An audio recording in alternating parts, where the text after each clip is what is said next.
Andy, my dude, have you heard of the magical website builder known as Squarespace? Ugh, not another Squarespace ad. I feel like every podcast is sponsored by them. Hey, don't knock it till you try it.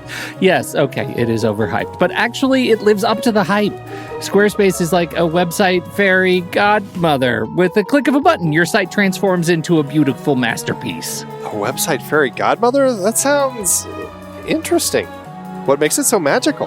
Well, for starters, those slick templates make anyone look like a professional web designer. Pick one, customize the colors and fonts to match your brand, and voila. Plus, the drag and drop fluid engine is so easy, your grandma could build a site on Squarespace. Well, she did knit me a lovely scarf last Christmas.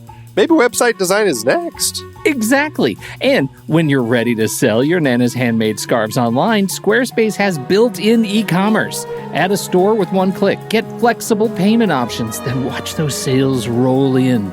And when she wants to teach others her steezy scarf skills, Squarespace's new courses feature is just the ticket. Nana can set up her curriculum and enrollments and payments in a snap and become the next e-knitting influencer. Oh, wow, you really sold me with the grandma angle. Sign me up for that free trial. Just go to thenextreel.com/Squarespace and transform your site into a beautiful Squarespace masterpiece. Well, thanks, Pete. Even though it's overhyped, Squarespace actually sounds perfect for Nana's site's needs. Appreciate the warning on the ads, though. I'll brace myself next time I listen to a podcast. Anytime. Let me know if you need any help getting that site up and running.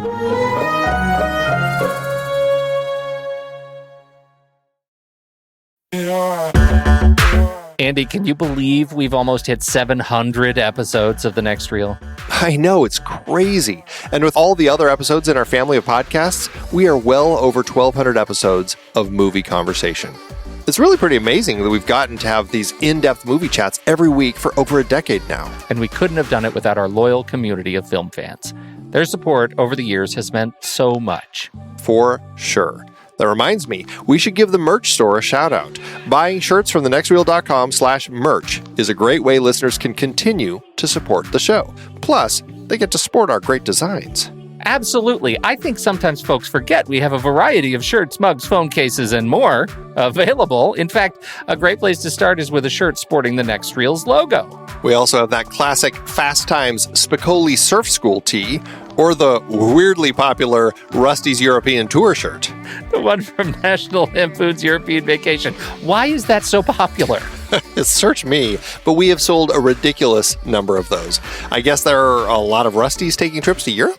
We're always adding new designs based on movies we've covered, like our brand new design for a streetcar named Desire, featuring a streetcar named Desire.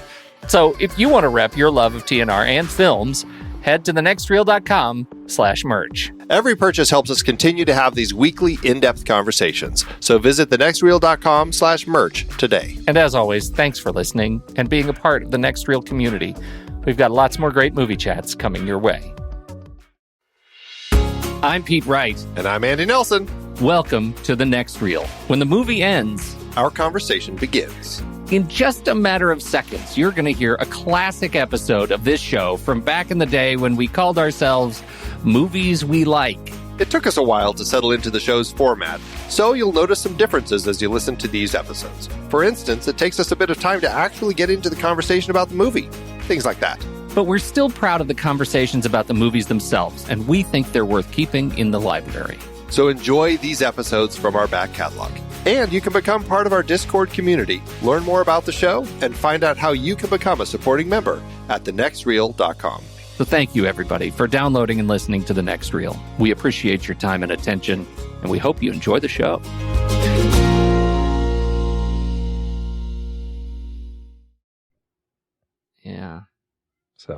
So Raising Cain is I think the one that he made that made his name for me. Cruel ironic joke. Actually, that's a thing from my youth. Can I tell you a story? Yeah, tell me a story. So I was 16. It was my dad's birthday, and I was driving my girlfriend's car.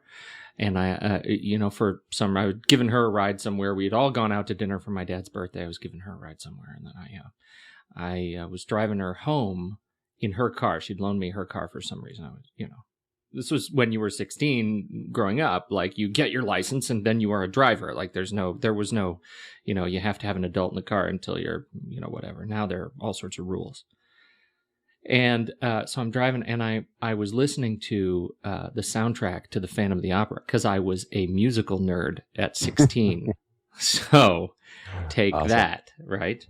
And so I had it blasting, and I think I was singing at the time in the car. It was like 10:30 at night, and I was on the highways on I-25 headed north in Colorado Springs, Colorado, and suddenly I look back and there are police lights behind me. I was being pulled over, and I, was 16, and I pulled over as an idiot 16-year-old would do. I pulled over on the left. He pulls up next to me and he says, "Get over on the right." There's no traffic on the road. It was late, but he's screaming at me. So I pull over again on the right. And I was on a bridge. So I pulled over on the left on a bridge, extremely dangerous and stupid. So he moves me over on the right. He gets me out of the car and puts me in his car.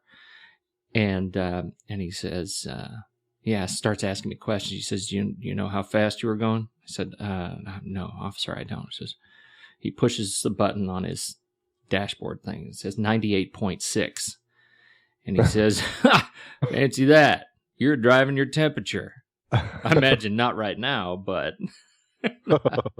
so you ever been to court, son? "No, sir." "Well, you're going," he says to me. So he writes me a ticket, and he says, he writes on it in the notes, he says, "Attitude, excellent." My attitude was excellent. Isn't that fantastic? So anyway, I go to court. Well, I spent the next month trying to find a way to jerry-rig my speedometer, not tell my parents, keep it all a big secret, and try to find a way to get out of it and say that the car was... there's no way I could know that I was driving so fast, officer. Well, that didn't work, so I ended up going to court, and I had lost my license. So the whole point of this is after I had lost my license, I had this core group of friends who would all drive. I would drive them around because I had a car when I was 16. Well, then I lost my license and couldn't drive it. And so the only people who could drive my car were my 3 licensed friends because we didn't sell my car. My parents didn't really have a need for it. So, instead of, people would yell shotgun when I still had my license. Well, now the driver's seat of the car became a seat that you could call, right? And so you could call either shotgun or the driver's seat, which came to be known as cruel, ironic joke. Oh, and nice. So all of us would run out of the car during those long, hot summers on our way to work or wherever we were going, and someone would yell, "Cruel, ironic joke." That's the only one I couldn't yell because I could not drive. And that... See, I would have thought that shotgun would have by default been yours at least. No, I wasn't even that. No, that's how cruel my friends were to me at this point. That I was also the cruel. That was my mantle, the cruel, ironic joke. I carried that for years. This is these guys now they're smart people, and they gave me that mantle for years. I love them dearly. Did they still call you that? I know they carry that around. Occasionally I get these posts, these Facebook posts, and, they say, I hope with endearment they'll write me notes addressed to joke. No, that hasn't happened in a long time. No, I may carry that around. It's just funny to, it's funny to remember it. And it's mostly funny to now associate that with my impression of, this is transference, I think, in psychological parlance, to Brian De Palma, who I consider a cruel, ironic joke in terms of filmmaking, and then the sort of sine wave kind of impression of his films that I get. Some of them I really love, and then some of them are really so bad. Yeah. But I love your comparison. I love Brian De Palma like I love Nick Cage. Yeah, and they even did a movie together, Snake Eyes. Snake Eyes, right? Which had its moments. Did it? I love that Brian De Palma was always playing with split screen and tools that you don't see a lot of directors playing with. He does some very interesting things in his truly. film. And for every Raising Cain. He has Carlito's Way, and he's done some great stuff. Mission to Mars was horrible, but then wait. Now, that came out? Followed it up with a couple years later. I thought was just awesome. No, wait a minute. That came out a funny time. There were a couple of Mars movies out at that same time, right? Mission to Mars and The Red Planet. Okay, so Mission to Mars was the Gary Sinise one, right? With Tim Robbins, Don Mission Cheadle? to Mars had Tim Robbins, Gary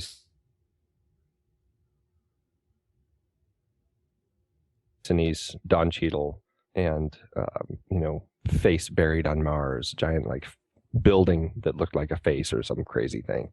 Okay, I didn't hate that. I didn't hate that movie. Forgettable. I didn't hate that movie. You didn't hate that movie? No, I didn't hate it. I guess I didn't love it, but I want to, now I can't, who was in the other one? That was the other one was Val Kilmer. And there's like a robot dog or something. And I have to look it up now. Robot dog. It was Val Kilmer and Carrie-Anne Moss and Tom Sizemore. Ah, that's right, Carrie-Anne Moss. Moss. Yeah. No. Okay. So I don't think I hated that one either. I'm a big fan of pretty much Mars movies. Are you? People have been posting this the really sad point. With the passing of Neil Armstrong. What? Something about Mission to Mars? No, well, it's about it is quite possible that for those of us like you and me in our lifetime that it's quite possible that no person will set foot on another planet. Mm-hmm. Because we're losing these original guys. Right. And we've been so kind of lackluster in our pursuit of other planets that are we really going to see? Here's hoping the Chinese do something on the moon, so that we have something to say with that in our generation, a human set foot on another planet again, just so we don't lose that. I mean, that's. I wonder if the Chinese did that. You think they already did? Start another race. I would hope so. What happened last time? I wonder if that would spur us on to develop our space program again. Maybe that's what we need. We need a good one. We need a good competition. That's what we need. The market economy of the space program. Mm-hmm. Okay, so I say all that because I think that's what drives my love for any sort of other planet movie. Yeah. I Maybe agree. There's a giant transformer. Back to Brian De Palma. Yeah. The thing about his new movie, which I guess is what spurred all of this on, Passion, which is coming out February, I believe, or maybe later this year. It's going back to the kind of the psychological, sexual story that he did so well in like Body Double and Femme Fatale, and so I have high hopes for Passion. I shouldn't say high hopes. I should say I have hopes for Passion. I don't want to get too excited about any Brian De Palma movie anymore, but I hope that it turns into something interesting. I do too. What was that other one that looks kind of similar as this one? The lesbian mafia one with what's the name? The one with the really sort of helium high voice. She was in Bullets Over Broadway. Jennifer Tilly. Tilly. Bound. Yes. Yeah, great movie. Bound. That was a terrific movie, and that's what I think of immediately when I think of this. When I see Passion. That was Jennifer Tilly and Gina Gershon with Joe Pantoliano. Yeah, that's a great movie. It was a great movie.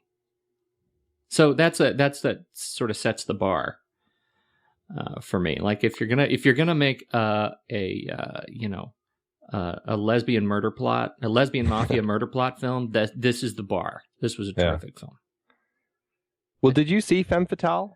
Brian De Palma's 2002 movie. I may have Rebecca given Romaine and Antonio Banderas. No, I did not. Antonio Banderas.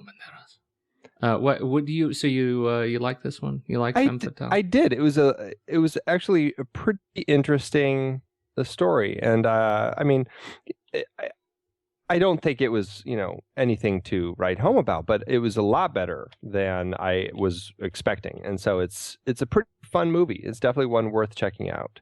lot of double crosses and all that sort of stuff. I like double crosses, but I honestly, maybe I just hadn't given Rebecca Romijn. When I saw Rebecca Romijn and Brian De Palma, I kind of wrote off the film. Yeah. No, I can understand why. But check it out. It's worth watching. All right. I'll add it to the list. Yeah. So let's just, the movie we're talking about. Yes. Actually, we should do the contact stuff. Go ahead.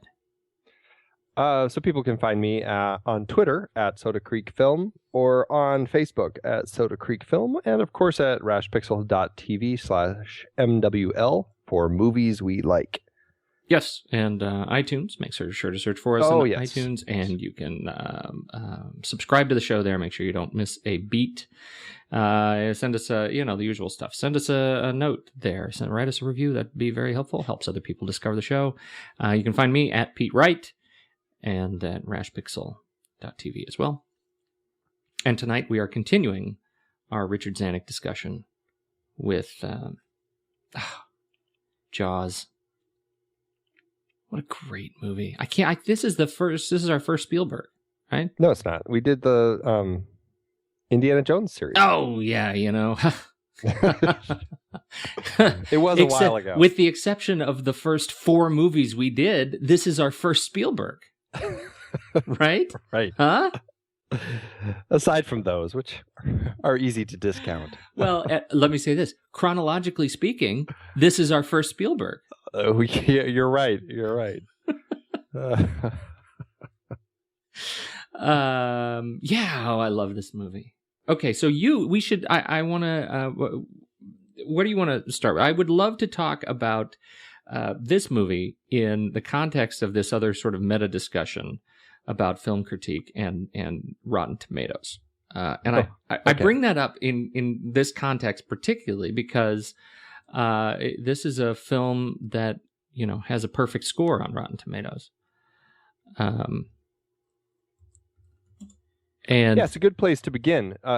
Rotten Tomatoes, while a great resource to get a sense as to what critics and the general public think about a film, it's also becoming a place where people are just not being nice, and really it's getting harder to tell, especially in the section of users ratings rather than the critics ratings, what the rating really is, because people are just people aren't playing nice. It's become a playground with no monitoring, and so it's hard to tell. And I think it's, in a way, it's kind of giving film criticism a bad name when all of a sudden everybody can be a critic, and anonymously at that.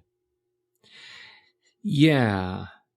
It's there are two things going on here, and this conversation is spurred by a post written by Landon Palmer in the Culture Warrior column over at filmschoolrejects.com, and the title is "Why Rotten Tomatoes is Bad for Film Criticism." And there are two things going on here. The context of this piece, I think, was Landon wrote because at the time, Dark Knight Rises had just come out or was just coming out, and the responses to the reviews were filled with such unbelievable, just sort of, totally believable in the context of the internet culture, hate speech. Yeah. And, really calling people out quite personally and for their views on that film, which obviously are, totally unrelated. And so, the two things going on here are one, the Tomatoes approach to film sort of critique. I think it's a stretch to call it critique, to just sort of film review is binary. It either is great or it's not. It's either a tomato or it's a splat. Yeah. And that has one effect on film criticism. But the other is, is it possible to feel like you can give an honest critique in an environment that is so generally hateful around anytime there is a split on the impression of a particular movie? Now, in the case of Jaws, generally people love it. It's a terrific movie, but look at. But that's also based almost exclusively on the critical reviews that were done at the time back in 1975. Well, and that's because these, there haven't been critical reviews of the movie. That's because that's when most of the critical reviews happened, right? And so, right, exactly. You look at, the point in Landon's article, he brought up Vertigo, which is one of those films where the critical impression of the movie has evolved over time, and that the movie has aged. Jaws came out and was successful and has stayed successful. Vertigo came out and was kind of a split and has gotten more successful as people have had a chance to understand it and love it over the years. Exactly. Right. And so is Rotten Tomatoes and these sort of, Metacritic and any of these sort of aggregator tools, are they useful to getting a good impression of what a film is going to be? And is it possible to sort of be your best self as a reviewer if you're, if you have to put up with this kind of venom? Yeah, and the fact that, we even refer to Rotten Tomatoes and sometimes Metacritic on our show. It's a very important thing to discuss. What does it mean? Is it really saying anything valuable, or is it just a number that really holds no ground? My personal impression is, I think Rotten Tomatoes is a useful tool, but it should not be looked at as an end-all be-all. And I think what happens anytime you have tools like this is a lot of people like to look at it as an end-all be-all. They see the number, maybe they look at some of the quotes, and it's not even the full reviews that you're getting on Rotten Tomatoes. You're getting a one-sentence synopsis of each reviewer's comments with their rating. When people start looking only at that information, then the usefulness of the tool in many senses is deflated, because it's not doing what it's meant to do. The tool is meant to just give you a bird's eye view of everything, but it still is important to go in and look at what individual people thought. So is that, do you find yourself using Rotten Tomatoes? Like, is this a site that you frequent personally? You see a lot of movies, you critique a lot of movies in the circles in which you truck, and you're in the business. Do you use Rotten Tomatoes? I do, but like I said, it's not my end-all be-all. I will look at it just to get a sense as to what people are thinking, but I don't stop there. I'll still go beyond that, and I'll read some reviews of some of the critics that I feel I enjoy the way that they look at films, like Roger Ebert, and I will try to get a better sense of the film itself. And sometimes whether a film got a splat on Rotten Tomatoes or very high marks, sometimes it won't even faze me as to whether I'm going to see it or not. Certainly, unfortunately, because of the nature of having kids and family and many other responsibilities in my life now, I do find myself using it more than I used to, because I have had to thin out the number of movies that I go see in theaters. So it is a way that I end up going, well, okay, that's one that I can rent. It's not getting high marks. So yeah, it's one of those things. It's an I don't want to call it a necessary evil, but it's when you have as many film critics as you do out there in the world now, and it's easier and easier to become a critic.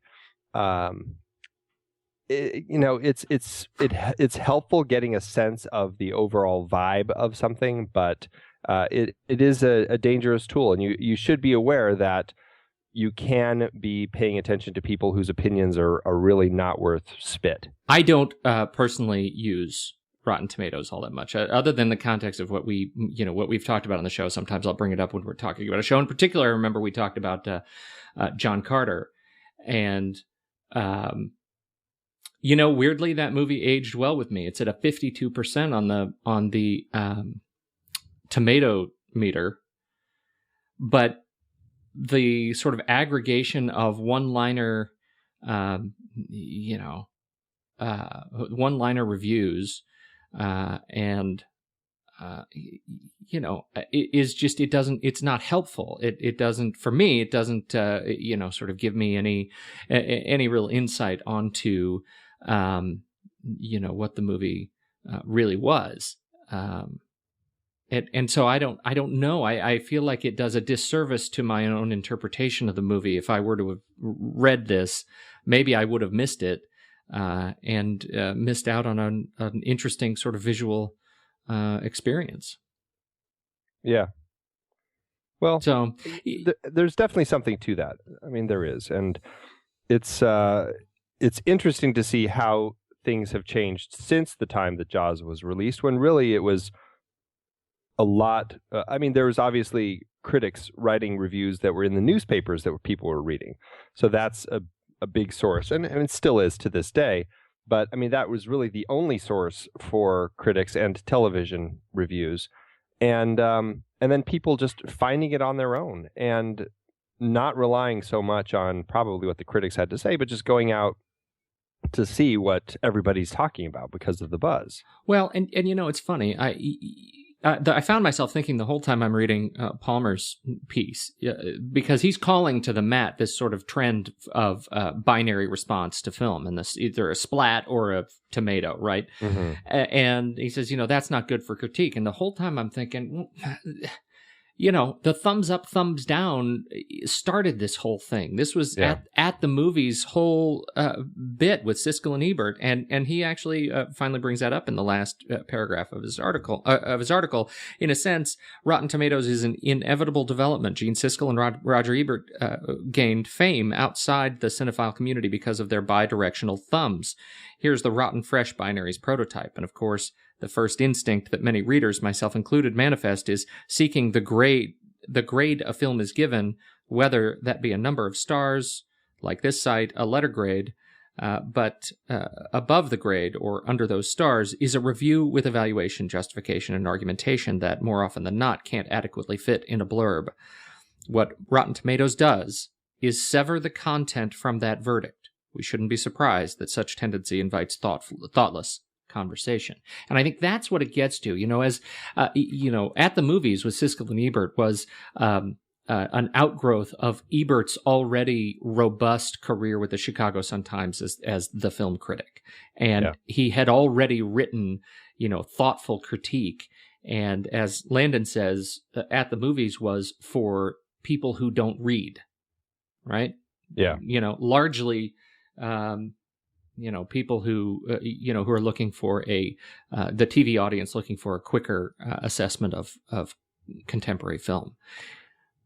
But he already had the sort of legacy of his columns to back up his thumbs up, thumbs down interpretation of movies. Yeah. And Rotten Tomatoes is in trying to aggregate all of the written word on these films and distilling all of the written word into a binary response, I think is where it may be biting off more than it can chew from the perspective of criticism. Don't you think? Yeah, I do. And it is a kind of, I guess, an unfortunate outgrowth of what Rotten Tomatoes is trying to do, which I like, and that's why I like where I can. And honestly, I never pay attention to the users' side because I just have no faith in in non-critics when they're reviewing movies. I only look at the critic side, and I do try to read the reviews of the movies when I'm interested in seeing a movie, or just interested in a film in general. And I really try to not ever just rely solely on the numbers. But Yeah, it's an interesting outgrowth, and honestly, I don't know how Rotten Tomatoes can fix the system that they have. No, I don't. I don't know. Fixing the system really takes it away from what the system is designed to do as an aggregator, and there is, I'm doing it a great disservice by not being a user and trying to actually comment on it. Like I recognize that I'm not part of the community, and I don't use it regularly. Well, but you do bring it up on the show and you discuss it, which is probably in relation to movies that we talk about. So I mean, it is still a fair discussion to have. Yeah, but I just mean that's probably unfair of me to not be more invested, and that's it's one of the things I say all the time to clients. Like you can't pass judgment if you're not an invested member of the community, and so I think I'm operating at a pretty high level by passing any sort of judgment on Rotten Tomatoes. I need to join the community and see if there is a wellspring of thoughtful criticism buried somewhere in here. I haven't seen it on the surface. I mean, I've used it, I think, more than you have, and I haven't seen it at all. Like I said, the only extent to which I've found that is when you can follow one of the critics' links and go to their own site and read their review. Mm-hmm. And in a sense, that's essentially like you were saying with the Siskel and Ebert, how they, you had longer reviews on the show and in their own critical writings for their corresponding papers. By being able to follow the links to the critics' reviews from Rotten Tomatoes, it does give you a good resource to tap into all of those different reviews and try getting a sense to what everyone's thinking. I just don't know how many people actually do that. Well, that's really the point. And that was my point, that I didn't actually make, which was fixing the system for Rotten Tomatoes ends up making it, changing what Rotten Tomatoes is and does. I think functionally it would be a different service if they tried to, quote, fix it. I don't know that there's necessarily a fix other than maybe better education as to what role Rotten Tomatoes has in getting the word out about film. Yeah. So, but that takes us to Jaws, which does have a 100% rating on Rotten Tomatoes. It is certified fresh, and so that's where we are. Terrific Steven Spielberg 1975 film that defined largely defined the modern blockbuster summer thriller. Yeah, it certainly did. And then, with Star Wars a couple years later, I think that pretty much just made it very clear that this blockbuster system works very well. And that was it. Ever since then, we've been saddled for better or for worse with summer blockbuster films. So you watched this weekend the 30th anniversary? Was it not? Are they calling it the 30th anniversary re-release? The Blu-ray? They have a little special feature on there talking about the restoration. Universal Studios, celebrating their 100th anniversary this year, is releasing 100 of their, I guess you'd call them their best films or their most well-known films on Blu-ray this year to commemorate this. And 13 of those films are getting a full restoration where they're going back to the film prints. They're cleaning it up. They're making the audio sound fantastic. They're remixing it, doing everything they can to just really make these amazing releases. They actually did it with The Sting, which we talked about last week, and they did it with Jaws, which just came out last week, and it's gorgeous. I mean, it's a gorgeous film print. Now, I will say the bit on the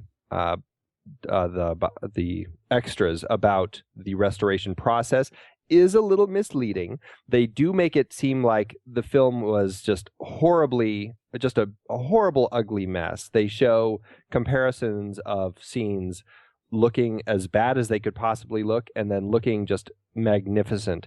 I just because I didn't remember the film looking that bad, I had I believe the 25th anniversary DVD release. I put it in to compare a couple scenes, and actually they don't look that bad. I mean, obviously the Blu-ray looks a lot better, much cleaner. But I think what they did for the sake of the special features, they actually went and found the worst any given scene actually looked in all of the archival film prints that they had, so that they could show a bigger difference from look how bad the scene looked to look how good it looks now. So it's a little misleading, but that being said, I mean, it is just a gorgeous looking film. Well, really great. The thing I was interested in is the, is their remastering of the sound, because that took they gave that a full treatment. What was your impression of the sound? It sounds really good. I mean, honestly, the film looks and sounds as if it could have been shot, any time in the last couple of years. It's beautiful. It sounds amazing.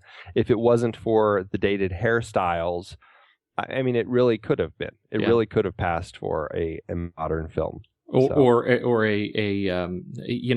way I look at it is, I compare it to, the look of, come on, the murder one, San Francisco murder one we already did. San Francisco murder one? Zodiac. Zodiac. It is shot to look like a film in that era. And Jaws, even though it was shot then, looks like somebody may have gone back to try to made it today and tried to make it look like it did in the 70s. Yeah. And a period piece. I did not watch the Blu-ray. I'm saddled with no giant screen and Blu-ray player. I do just about everything online. And so, I picked up the HD version of the film through iTunes and watched it. So I got the HD treatment, but I think it was essentially the 25th anniversary, version of it. And it was, it felt notably better than I remember it. But I don't, like you said, I don't remember the old, the version I had before that was on VHS. Yeah. And I don't remember that looking that bad. What I was particularly moved by was just the color and of the film. I remember it sort of feeling much more washed out, and this looked so, brilliant and bright, and the lighting was really quite stunning. Well, that's something that Spielberg did, because he supervised the work that they did on the Blu-ray. He really worked with a lot of the scenes where some of the lighting had never really quite matched, like the opening sequence where Chrissy gets eaten, the first victim. That was all shot day for night, and that was something that I noticed watching on the DVD and then watching on the Blu-ray. Is he just really worked a lot more to make those scenes feel a little like it felt like right, because you can still see the sun in the shots, so it's clearly not nighttime, but it's like just after the sun comes up, or just after the sun is or about to go to. I don't know how long those kids are out. I guess it could be sunrise or sunset, but he really did work to make those scenes look a lot more like it's just right in that magic hour, and so those look a lot better. It doesn't look quite so the colors don't look so mushy and gloomy. So it's a great looking film. It is a great looking film. All right, so what stands out in watching this film this weekend? What stands out to you? Why do we love this movie? Well, why? There's so many reasons to love this movie. I mean, this was a film that I think everybody who's seen it can probably remember the first time they saw it. It stands out so well. It's so scary, especially if you saw it at a young age, or just anybody who ever has gone into the ocean. The thing about this movie is, and everybody probably has a story about not going into the ocean after watching this movie, not wanting to take a bath after watching this movie, not wanting to jump into a swimming pool after watching this movie. I had nightmares for a long time about sharks in swimming pools, like any body of water that I would go into. Completely nonsensical fear There's no way a great white shark could get into my bathtub or a swimming pool. Yet I was still terrified that somehow that drain was just the right size for it to come up and get me. I mean, it's so silly, but those are the sorts of the dreams and visions that people had after watching this movie, and they wouldn't go into the ocean, and it did affect people wanting to get into the water. That's power. I mean, that's an amazing ability to make a film that makes people not want to go swimming. And for me, that always will stand out as the some of my early memories of this film. Carl Gottlieb said he was one of the credited writers on the film and also plays the mayor's PR man in the movie. Said in a conversation with Spielberg when he was brought on board, he said, we have a chance to make a movie that makes people scared to go in the ocean. we have the opportunity to make a movie that's that big. And he said, of all the things that we tried to do and didn't, that's the thing that persists even today. When I hear people talk about this movie, he says, they tell me that because of us, they're scared to go in the water. Here, 37 years later. That is amazing power. It really is. It really is. And so much so that Peter Benchley, who wrote the novel that the movie was based on,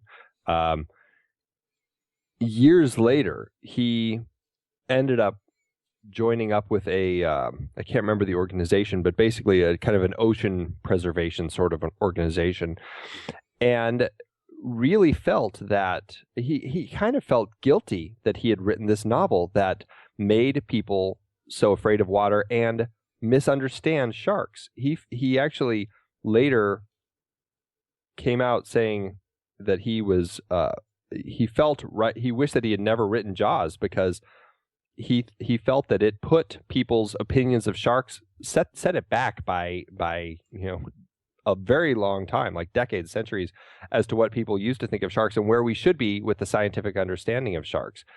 And he really felt guilty for that. And I could see why. I mean, everybody just that when they think of sharks, probably the first thing they think of is man-eater and, attacks on the beach and all this sort of stuff.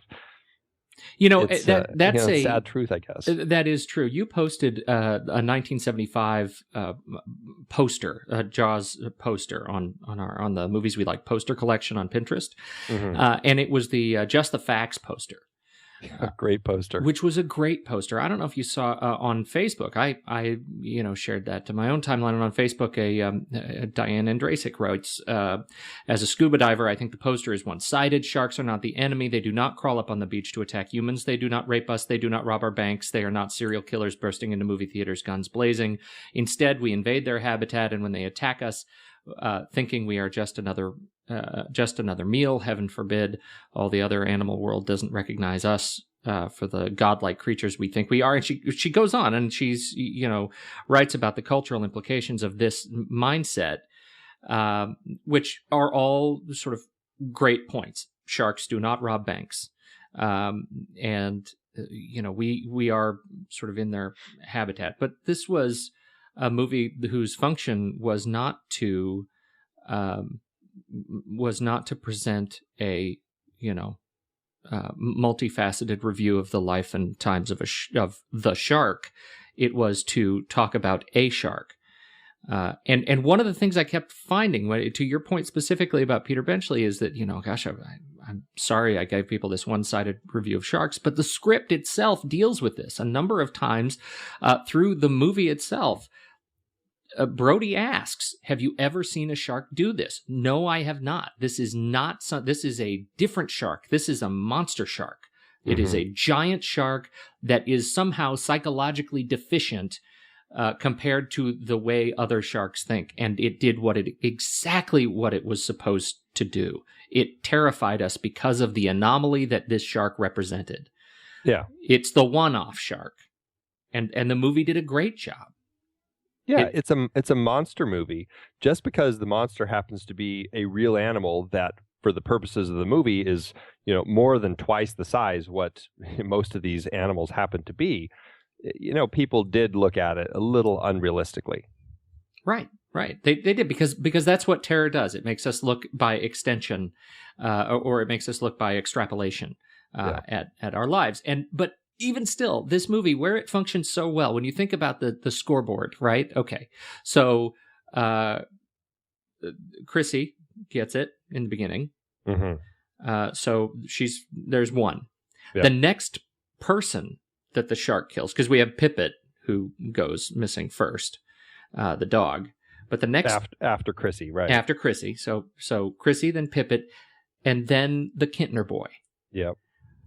That I wonder. I mean, that was a really brave play in the script, right? To make the 12-year-old boy the next one to get killed. Don't you think? Yeah, it's. It drives up that terror because our emotional connection is naturally stronger to children, and what they end up doing, even though the first one was a night swimmer who was drunk and could have just as easily been a powerboat, though obviously it was not by looking at the remains, they had a shark kill a boy. Yeah, we don't do that. That's not something we're accustomed to seeing. Is killing kids in that sort of a scenario. And I think that was shocking because it's one of those things that you look at and you think, by extrapolation, if it can happen to this 12-year-old, which it should never have happened to, it could happen to anyone. Well, and that plays into the nature, and you're right. I mean, killing off a 12-year-old kid in a movie is just an absolutely horrible thing to do. But it does play up to the realities of nature. Right. This shark is just swimming around. It doesn't pick off specifically the 12-year-old kid, because boy, I just love eating 12-year-old kids. It's just picking off whoever happens to be closest to it. The one that looks like a seal. Isolated, and it happens to be a 12-year-old kid. It's the nature of the beast. And it's actually an interesting point that Zanuck and Brown used to their defense when wanting to get a PG rating for this film, which they did get. They said, this is not any different than a National Geographic nature video. This is a film about an animal that happens to, be attacking people. We're not showing anything that you wouldn't see on any other, film about nature and animals attacking each other. Mm-hmm. And because of that justification, they did manage to get the PG rating for the film. And by any extent, most other films that were coming out at this time that had so much, carnage probably would be getting an R rating. Absolutely.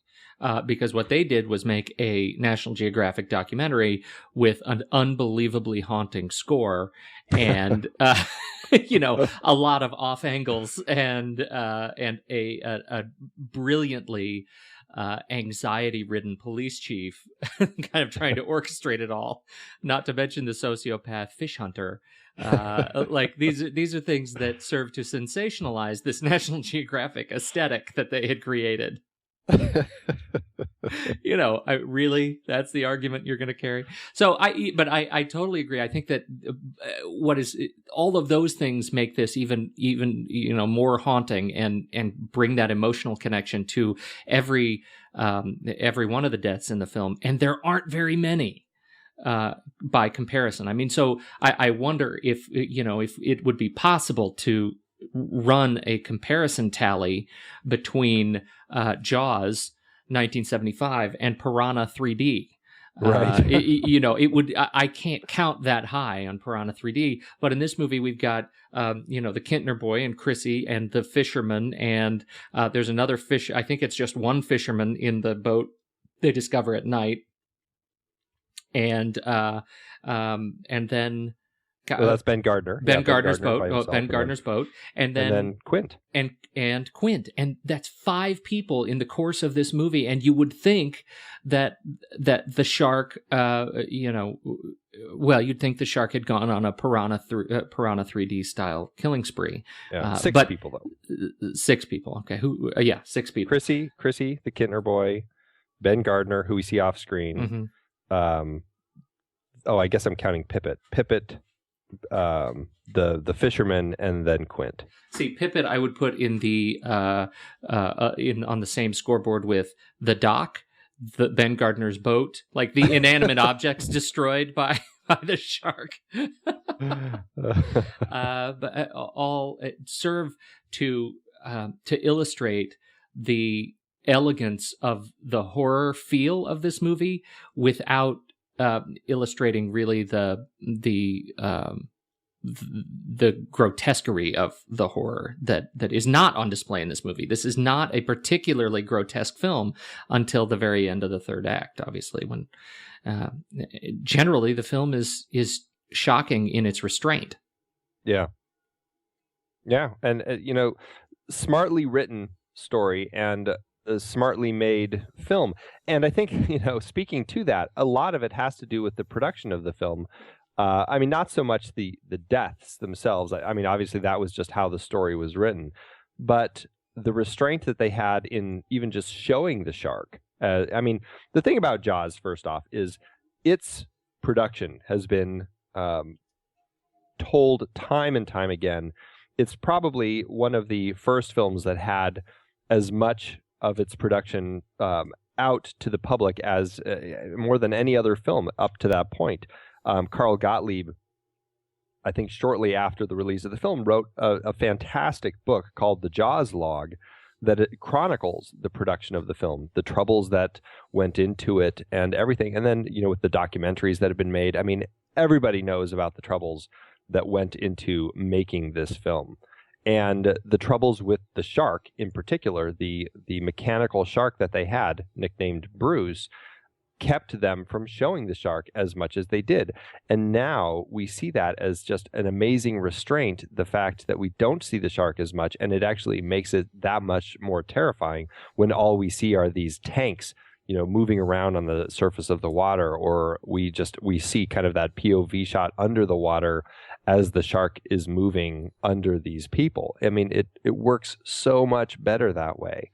And I think that adds to this feeling that we have that pairs with as few deaths as we have in the film. That sense really pairs with that to make just a stellar horror film.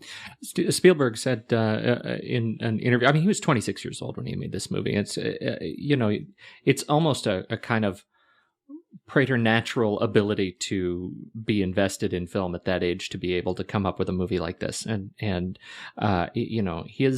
his insight at the time was, I think 50% of a director's job is in getting the right cast. And in this movie in particular, when you look at these three guys, right, the relationships between Roy Scheider, Robert Shaw, and Richard Dreyfuss, in terms of what it means, what their role is in making the horror line work, or the thriller line work, is their unbelievable talent at looking terrified, at terrified at nothing. At their performances, to be able to react to this thing they cannot see, to these, the terror of these barrels, is fantastic. There's just not a better performance, a better collective performance at looking scared than the one defined in this movie. Well, and we've talked about Roy Scheider before. And how what a great decade it was for Roy Scheider in film. He just from coming off of The French Connection and Clute, going into this, he had Marathon Man, he had all that jazz, he had Sorcerer. So many great movies he did that in the 70s. And having this right in the middle, I think just you can't go wrong.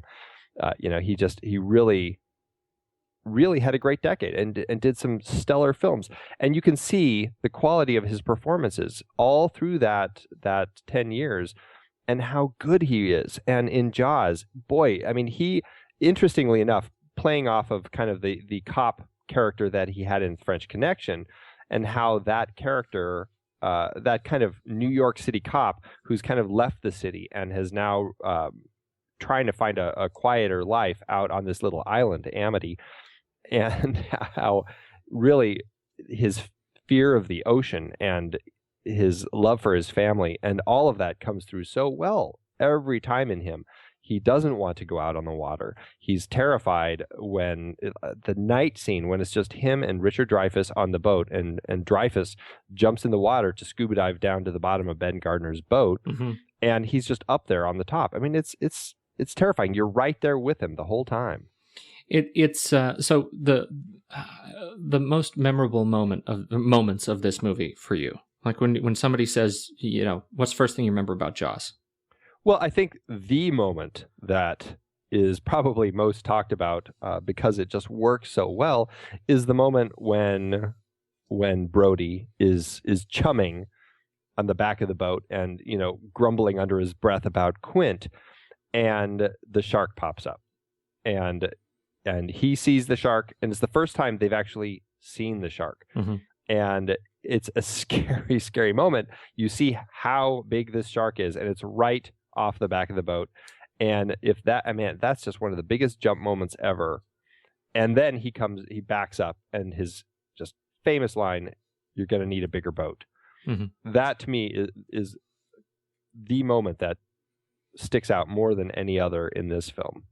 Yeah, that moment is funny to me when I saw it again. The reason it works, particularly well for me is that is the way they use the sound for that movie, and it's something I don't think you really think about in a monster movie is that sharks don't roar, they don't scream boo. Right. So all you hear there is the chumming and Brody's swearing kind of under his breath, and then the shark just sort of emerges from the water, and it's like a yawn. It's like, okay, yeah, I'll eat this, thanks, kind of a thing. But it's that when they look at each other eye to eye, and that quick jump cut as Brody stands up and he sort of fills the frame in terror, responding to this fish that has just appeared. It works so well. There is nothing more shocking than the movement of the camera, and it doesn't rely on a quick boo, kind of a boom in the audio track. Well, and the other thing that Spielberg really planned smartly at that moment was by having Brody kind of grumbling under his breath and swearing at Quint and all that stuff, and while he's chumming, everybody in the audience is laughing because it's a very funny moment. And so he creates this laugh moment, which turns into the scare as soon as that shark pops up. And that transition from laugh to scare works so well. And I think that's the other reason why it stands out so well. Absolutely. What's interesting for me is, the more I see this film, the more I find myself loving different elements of it. There are three that really stand out for me, and I think I've talked about this one before, which I think is one of the best, the single best moments in film. If we're talking about just sort of rating individual moments, it is it's the sequence at dinner. As Brody and his son have finished dinner, and his son is sitting next to him, and they start making faces at each other. And he says, he after a few minutes of this silent sort of mimicry, he says, "Give us a kiss." And the son says, "Why?" And he says, "'Cause I need it," and that is an unbelievable, just sort of unbelievably sensitive moment right in the heart of this terrifying film that shows the humanity in a straight line adventure movie that I don't think is has been as well executed since.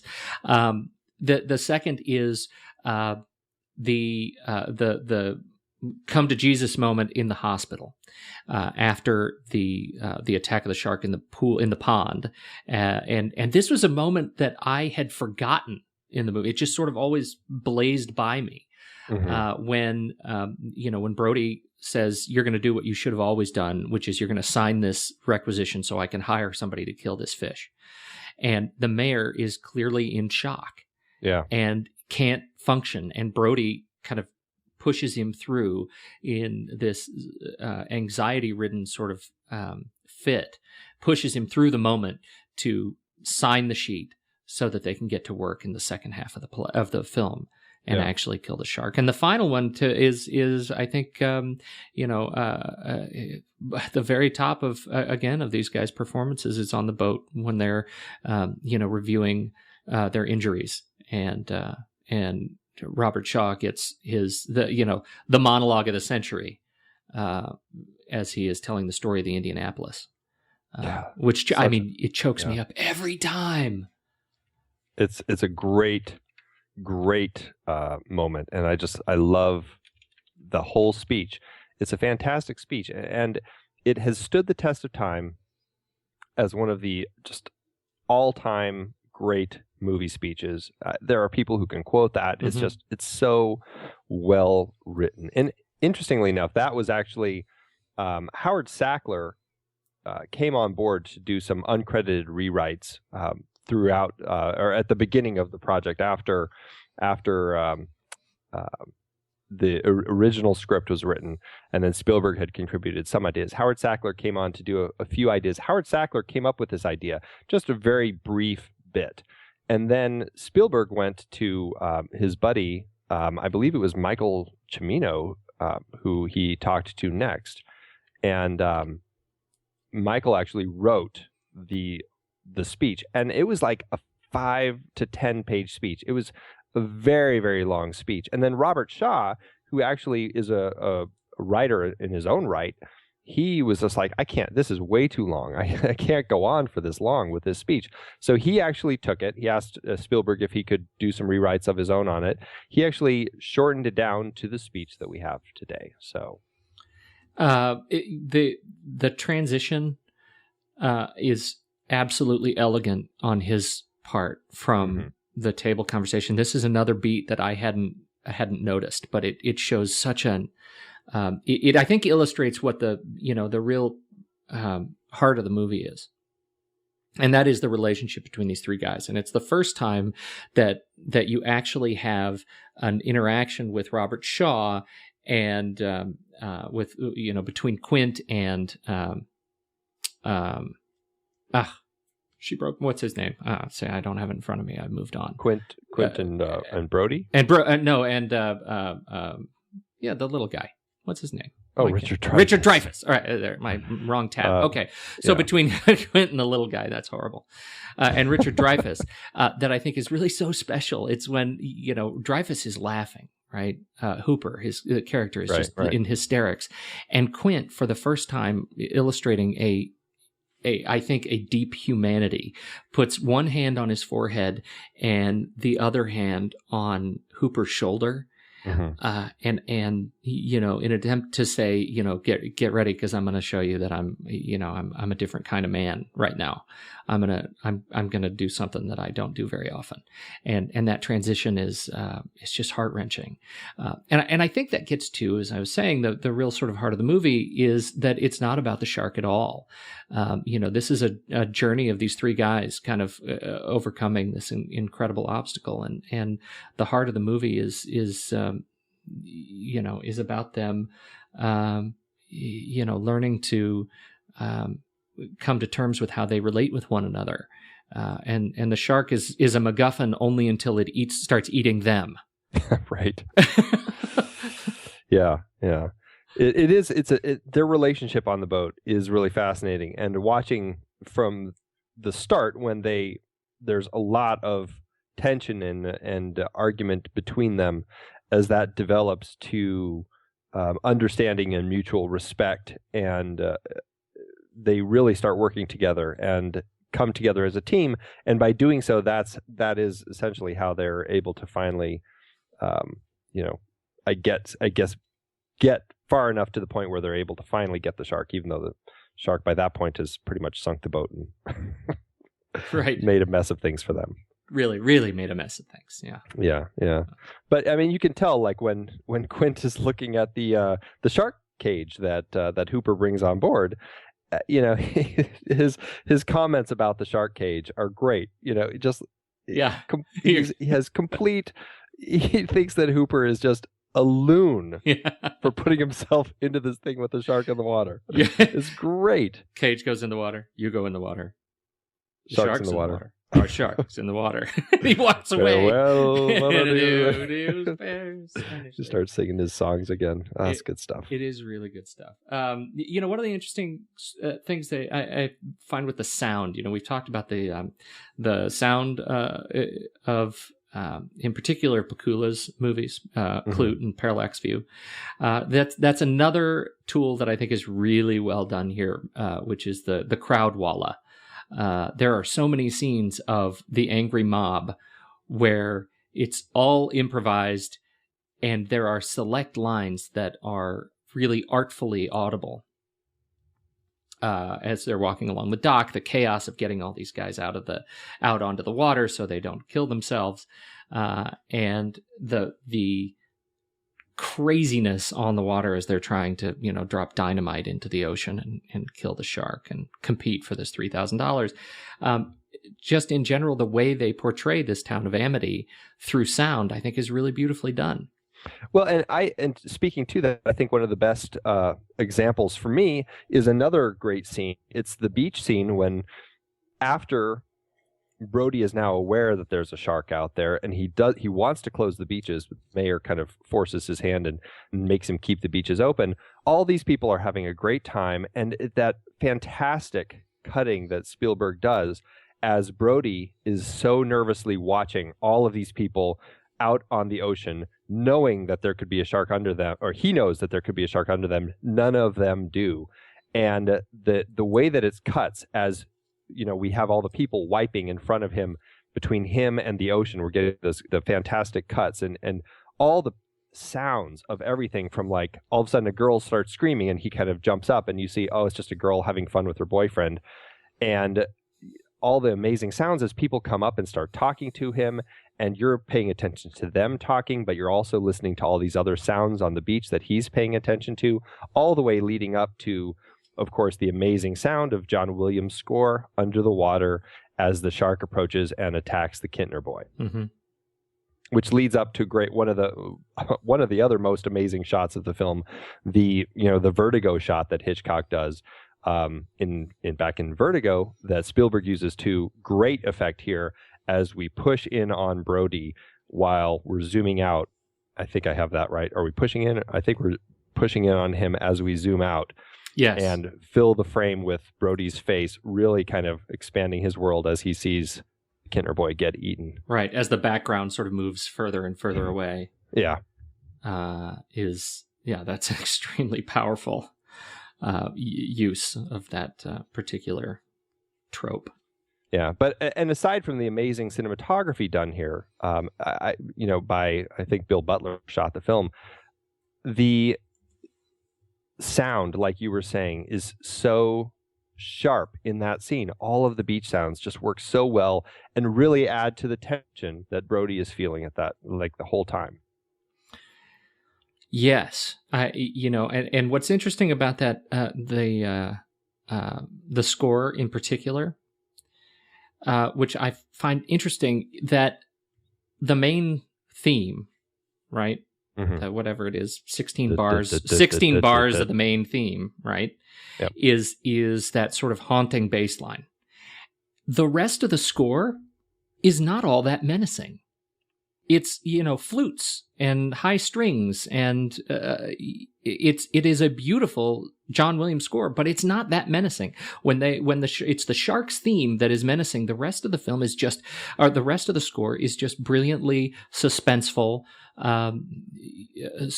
music. It's not, it's not as if the score itself is out to make you jump, with the exception of that sort of 16-bar shark theme. And I think that John Williams actually said when he was talking to Spielberg, he saw the story as kind of like a pirate adventure story. And right. It does have that sort of feel that it's a very adventurous tone that you have, like when they're chasing the barrels through the water, or any of the moments when you're following these three guys. It's great music, and it's amazing how well that shark theme fits into any of those other themes. You can mm-hmm. have the great theme happening out while they're up on the ocean, but you can also have that shark theme underneath it. Right. It was brilliant. It was really brilliant. It's brilliant in its primitive simplicity. So this movie, let's run through the stats, yay? This movie cost, from what I'm looking at, it cost about $12 million to make, with a prints and advertising budget of $4 million. And it did pretty well for itself, to say the least. As we said, this film was really the first big summer blockbuster, and it went on to just make tons of money. Domestically, $260 million. Internationally, $210,700,000. So worldwide, almost $471 million. It did really well. In fact, this film, at the time, I think it was the number one highest rated or highest grossing film. It's now, if you look at, if you adjust for ticket price inflation, Jaws is still number 7 on the list of the domestic gross. Amazing. So, well, beating Avatar. That's I think we'd already talked about sort of what this film did to establish the summer blockbuster, but the calculus that goes into that is of note, that this was a very wide release for the time. For the time, it was released in, I think it was 400. How many? 400, was it? 450 screens. 409 screens. Oh, I have over 450. Well, it started at 409 the first couple weeks. I think in week 4, it went up to 464. Eventually, it got as high as 954 screens, but it started at 409. And in the first 3 days of its release, it made $7.7 million. That was a per theater average of $19,000, which was quite a lot of money per screen. So that is given ticket prices at the time, and I mean that's an extensive release for a summer film, and that is a pivot point that was really cemented in '77 with Star Wars, so it's a fascinating kind of exercise in the transition or the transformation of the film business as a result of this story. Yeah. The other thing that really was, it showed them that if they had a fun movie that really got the audience involved, it would really just take off at the box office and make oodles of money. It was also a great opportunity for them to really look at doing tie-ins. And this movie had tons of tie-ins. I mean, it had, clothing. It had necklaces of shark teeth that you could buy. Mm-hmm. It had it had little shark figurines. There were so many things that you could get that were related to this movie back then. Not to mention that Universal Studios, a few years, I think actually less than a year after it opened, they made the shark attraction at Universal Studios. Which is fantastic. Have you been on it? I have been on it. I know they've modified it over the years. I've been on it both at the Universal Studios in Hollywood and also out in Florida. Yeah. I love that ride. It's not the same ride as it was when I was a kid, I know, but man, that shark scared the crap out of me. The other interesting thing is that the very first North American Laserdisc was Jaws in 1978. Wow. That's and it was released again in 1992.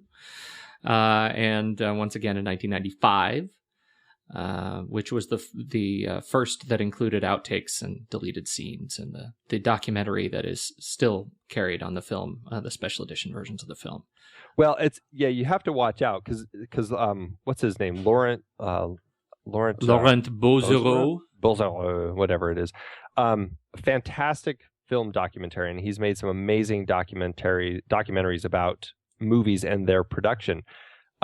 He made an amazing 2-hour documentary about the making of Jaws, which for some reason they released it on the Laserdisc, and then when they released it on the DVD, the studio hacked it down to a 1-hour version. And until the Blu-ray came out, they had only been releasing the 1-hour version. So the DVD version that I had only had the 1-hour cut of his documentary, so it was nice to actually see his 2-hour one. Well, and I would add, didn't have it on Laserdisc. The iTunes version of the film includes the 2-hour version of the documentary. Nice. Yeah, so I was actually on that point. I was thrilled because I had seen the 1 hour, but there's a lot of good stuff in the 2-hour. Yeah, this was a great movie. What do you? How would you? I have one more comment, and then I'm finished. So okay, how would you do your like comment? Okay, all right. My comment is this: something that you and I cannot, I would wager, really wrap our heads around. That I don't remember a time where a single word does not connote such horror as the word Jaws. Yeah. And that for people prior to 1975, the word Jaws was not yet scary. Yeah. It was just, a bit of anatomy. And that is a very strange thing for me to wrap my head around, that what they did with this movie is change the vernacular of a single word with this movie for vast stretches of the population, for a generation. Yeah. That this movie means something different, that word means something different as a result of this film. And I think that's a pretty special thing. It is. Spielberg even commented on that, how when he saw the manuscript, he's just like, what is this, a movie about a dentist? Which is awesome. It's funny because it really didn't have any meaning. Yeah. So it's amazing how a story or a film or something can change a word like that. Right. Yeah, because now think of how somebody says Jaws in relation to something, you're instantly thinking of what sort of metaphor they're using that involves a shark. Right. And only secondarily to a giant with gold teeth. Right, exactly. Somebody, the medical So institution. this was, so Zanuck and Brown, after the success of The Sting, they did a few other films, one of which was Steven Spielberg's first film, The Sugarland Express. And after that film was critically praised at Cannes and everything, it didn't do as well box office wise, but they liked Spielberg. They knew he could do good stuff with films. And after a few other, they got the rights to the book, and after a few other directors passed their way that they talked to, they decided to give it to Spielberg. And I think this speaks to the insight that Zanuck has in making films and understanding the business, and understanding talent. And they saw Spielberg's talent with Sugarland Express, and obviously they had seen the previous TV films he had made, like Duel, and they put their trust in him. I mean, essentially, this was, I guess, for all intents and purposes, kind of an indie filmmaker. And what you see nowadays is the same equivalent of a studio taking an indie filmmaker and trying to get them to direct a big blockbuster. Sometimes it works, sometimes it didn't. For Spielberg, it worked out very well. Even though the film went over budget, it shot for much longer because of all these troubles that they had. I think they were shooting in Martha's Vineyard for nearly 6 months. And then they had to still go back to LA to finish some shooting out there. So it went over budget. It went way over on its shooting days, and they didn't meet the marks that they wanted to as far as getting it made. But they trusted in Spielberg even when Spielberg wanted to quit, because he was convinced that they were going to fire him for taking as long as he was. He was going to quit, and Zanuck came out and told him, you're the man, you need to finish this. And he did. And I mean, proof is in the pudding. One of the greatest films made. Yeah. Where do we go from here? Next week? Next week on our journey through Zanuck's chronology, we're taking a big jump in time. And we're going all the way to 1989 with the film that he and his wife at the time, Lily Finney Zanuck, that they produced with David Brown. We're going to Driving Miss Daisy, 1989, a film that has as probably as many detractors as it does fans. So it'll be an interesting one to talk about. I really enjoy Driving Miss Daisy. I do too. Although it's hard to think about it anymore because I keep wanting Morgan Freeman to Miss Daisy. This car is sponsored by Visa. The thing that I always think about with Driving Miss Daisy is, for some reason, when this was nominated for Best Picture, and this was one of Billy Crystal's Oscar shows that he was hosting. Right. And the song that he sings about Driving Miss Daisy to this day has stuck in my head, and I still will you sing it next week? Singing his little Driving Miss Daisy song. You do it. You're going to have to do it next week. So you're going to have to work that up. Okay. I'll have to, and I'll have to find Billy Crystal's version because it's bound to be better than mine. Awesome. Andrew, well, sir. In the immortal words of Quint, here's to swimming with bow-legged women. We wanted to take a moment to thank you for your continued support over the years. It's hard to believe that we've been having weekly, in-depth discussions about movies since 2011. That's right, 12 years and counting. Producing this show is a labor of love for us, but it does require a lot of time and effort each week. If you enjoy our podcast and would love to help keep it going, there are some easy ways you can show your support. One is by using our Originals page to shop for the original source material that movies we've discussed were based on. That's right. In Season 1 alone, we covered 13 films adapted from books or plays, from Charlie Kaufman's adaptation to David Fincher adaptations like Fight Club. In Season 2, we covered even more, like Powell and Pressburger's The Red Shoes and The African Queen from our series about legendary cinematographer Jack Cardiff. We can't forget about the 4 Jason Bourne movies we talked about. Love those movies. Well, the original trilogy, at least. For our Richard D. Zanuck series, we did Jaws, Rush, Big Fish, and more. And for our horror series, we talked about John Carpenter's The Thing, which was adapted from Who Goes There? We did our first great car chase series with movies like Bullet, The French Connection, and Drive. And for the holidays, we did Preston Sturgis's Christmas in July. We had a great John Huston series with adaptations like The Maltese Falcon and The Treasure of the Sierra Madre. And for our baseball series, Moneyball with Brad Pitt. Have I told you lately how much I love that movie? Yeah, I think you have. Plus, our Magician series and Heist film series had adaptations as well. Tons of page-to-screen gems.